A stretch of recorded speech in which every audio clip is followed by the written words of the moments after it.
everyone, I'm Aaliyah Dhawan and I'm back on our Smart Start to continue with the chapter Environment for Grade 7 Geography. And our first topic for today is ecosystems. Ecosystem. All the living organisms, which include plants, trees, animals, birds, insects, and humans, are biotic components. All non-living things like air, water, soil, sunlight, and weather are called abiotic components. The natural environment consists of biotic and abiotic components. The survival of biotic components depends on their interactions with each other or abiotic components. Felt like rocket science. Let me tell you a story which will make it really simple for you. In a jungle, a flower grows in the soil with the help of nutrients from the soil and gases like oxygen and carbon dioxide from the air, and it blossoms when the sun shines and gives the energy to perform photosynthesis. A deer in the jungle comes by. The flower will be eaten by the deer in order to survive. The deer eats the flower and plants to obtain the energy and nutrients inside them. The deer lives a long and happy life. However, over the years, the deer starts to get weak and dies. The deer's body rottens and decomposes. The microorganisms found in the soil decompose the deer's body and absorb the energy it has. After some days, roots are growing underground. And well, it's birth of a new life. Due to the presence of nutrients in the soil, which was absorbed by the microorganisms from the dead deer, along with the rain and carbon dioxide from the atmosphere, the flower could grow. The sunlight provides the required energy for the flower to blossom. This is how life in jungle continues, where one living becomes the source of food for another. In this cycle, the deer eats the flower to consume the nutrients to live.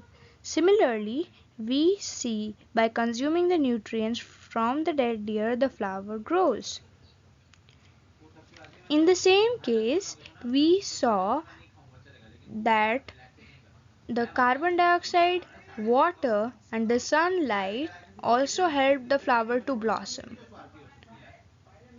Do you think the flower would have grown and blossomed without the abiotic components? Of course not.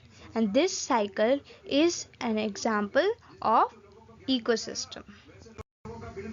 Ecosystem is a system formed by interactions of living organisms with all biotic and abiotic components of the environment along with the transfer of energy and material.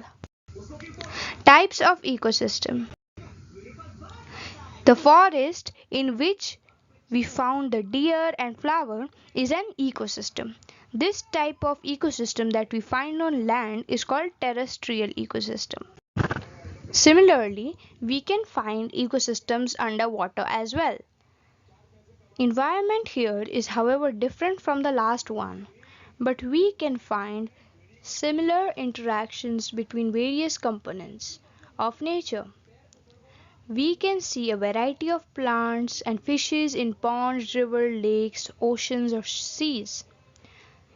The plants have nutrients which they make with the help of water and sunlight under the water. The fish eats the plant to gain energy for survival. When they die, the fish become food for the bacteria. This kind of ecosystem that we see underwater is called the aquatic ecosystem. Summary. Natural environment is of two types, biotic and abiotic. All living organisms like plants, trees, animals, birds, insects are called biotic components. The non-living elements like air, water, soil, sunlight, weather, etc. are called abiotic components. The interactions between biotic and abiotic components create an ecosystem. There are two types of ecosystem: terrestrial, which is on land, and aquatic, which is underwater. Thank you for watching this video.